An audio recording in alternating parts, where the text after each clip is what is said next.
And we're heading off to work in the rain. We're setting up forms for a slab that will be for a kind of a cabin in the woods, off-grid. There's no power for quite some distance, so they're going to be using solar and wind, I believe, to power their building once it's done. It's not a beautiful day for working outside, but we're going to do it. But I would like to talk about something in a similar related field.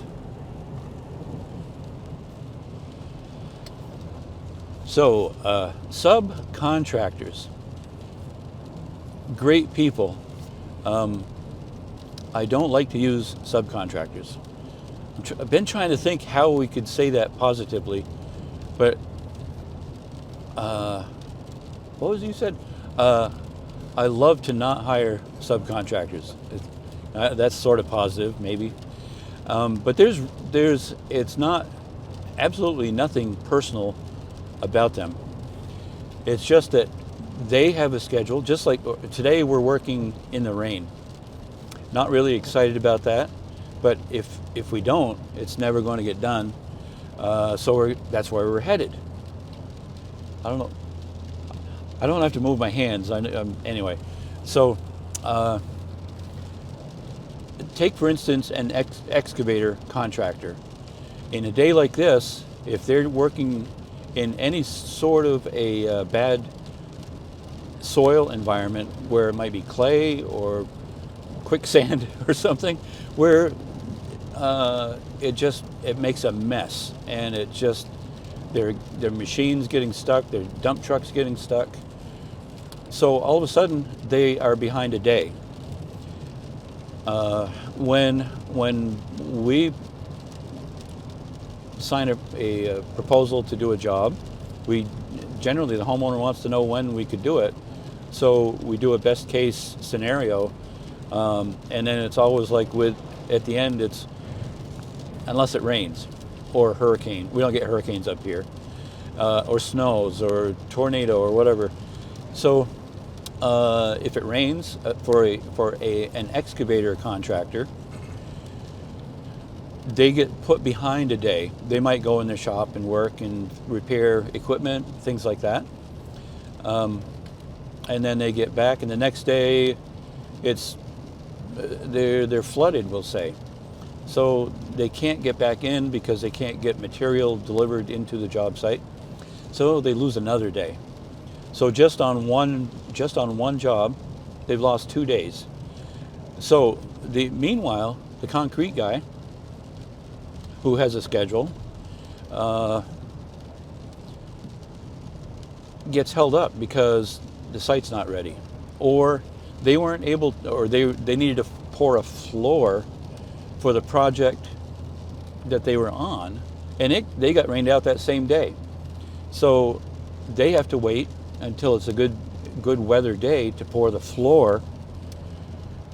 So that means even though the excavator finally has gotten his part done, the concrete guy is behind schedule because he couldn't pour the concrete slab, so he's behind 2 days. So from a rain development of 2 days, 4 days is lost to me, because I was going to have the excavator do this at a certain time, the concrete person at a certain time, and then I go in. And so they're behind 4 days, and that's just one rainstorm. And this summer, it's rained a lot. I don't know how many days out of the year it's rained, but it's just one problem that has to be dealt with twice because of schedules. So that's why we do our own concrete whenever possible. If it's frost walls, I don't even get involved in it because I don't have the forms, for one thing, and you just never know when somebody else's schedule will work, because that's not my job to make other people's schedules work, generally.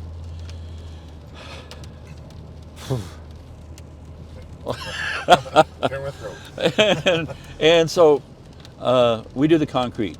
We don't do the excavation work. It's just mostly what we do is garages, or in this case, we're doing a house on slab. The homeowner is lining up that work, and the nice thing about that is if the excavator doesn't show up, it's not me that has to start making phone calls. I would help as much as I can, but it's if somebody can't get there, they can't get there. And that's one of the hard parts of doing excavation. That's one of the hard parts of doing contracting, is the weather. It just makes it hard. Not to mention materials, getting materials in a timely manner. So we're headed to set up. The homeowner has gotten this site already. We're doing this one, we're bumping it ahead because of what I've just talked about. On the job we were supposed to be on right now, the excavator has not shown up, and he was supposed to be here. I think there's other things involved, because he was supposed to be here 6 weeks ago to get the site ready. And so that means the concrete guy has had to redo his schedule to get around that. And the homeowner is trying his hardest to make it happen. He went out and bought an excavator. That is so cool. I wish he'd let me come and run it. I would take a day and run an excavator just for fun. Anyway, he's trying his hardest to make this thing all happen. But meanwhile, so we're going to get out. We have 3 more slabs to pour this year before I'm sure snow will fly soon, before maybe before all our concrete work is done. I don't know, because it's starting to get into fall. We'll definitely be building in December, something like that. But he's getting the site ready so the concrete guy can. The concrete guy said he could fit it in as soon as the site was ready. He's just kind of waiting for it. So that's my rant on why I don't use subcontractors. They're great people. It's just that things out of their control puts their schedules behind, generally. So we're off to work to to set up forms. This is going to be a really enjoyable, fun project because it's going to be generally quiet where we are. No, there won't be generators out there. Hopefully if we can get sunshine, we'll use solar. If not, we do have a generator for backup in the trailer. We had to use it on Lumna's project a while back. So today we're just setting up the forms so that he can finish the rough-in electric and plumbing under what will be the slab. Then we're putting down a 2-inch foam area underneath what will be the concrete slab with a thickened perimeter. All right. Hope you enjoyed this video of the setting up the forms. Thanks. Hey, we made it. So 32 feet by 28 feet. It's going to be a salt box carriage shed style, off-grid. It's going to be a lot of fun. Over there's mountains, but it's so cloudy, rainy today. We're just going to get the form set up so that they can finish the plumbing and electrical, get everything ready, so we can come back, put the foam down, and then we'll pour a slab. And we'll thicken the perimeter around the edge. The forms are 2 by 8, and then we'll dig down further, put down the 2-inch foam, and we'll pour a 6-inch slab, again with a thickened perimeter. Yeah, so we'll just set it up. We'll just be here for a few hours today getting this all set. Then we'll be back after he does his work.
So the side we're looking at now on this side is north, facing north.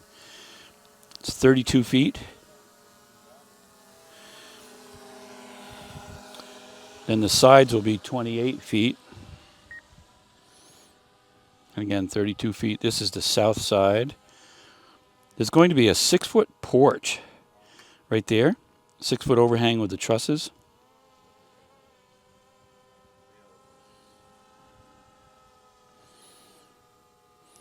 Then up here on the upper level, after the walls are up, there's going to be like a sliding glass door or something so that they can come out onto a deck so that they can capitalize on the view.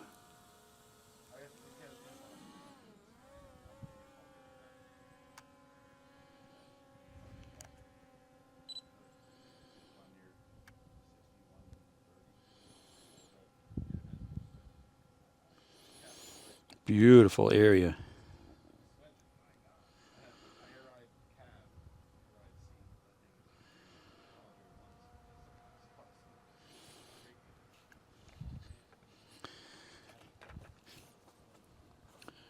Okay, hope you enjoyed this little video, and sorry about the rant about using subcontractors, but that's real life. We got through this whole thing without rain, so that's good. We're done. He's going to get all of the plumbing and electrical done in the next few days, and we'll be back to pour a slab here. All right, see you later. Thanks again for watching.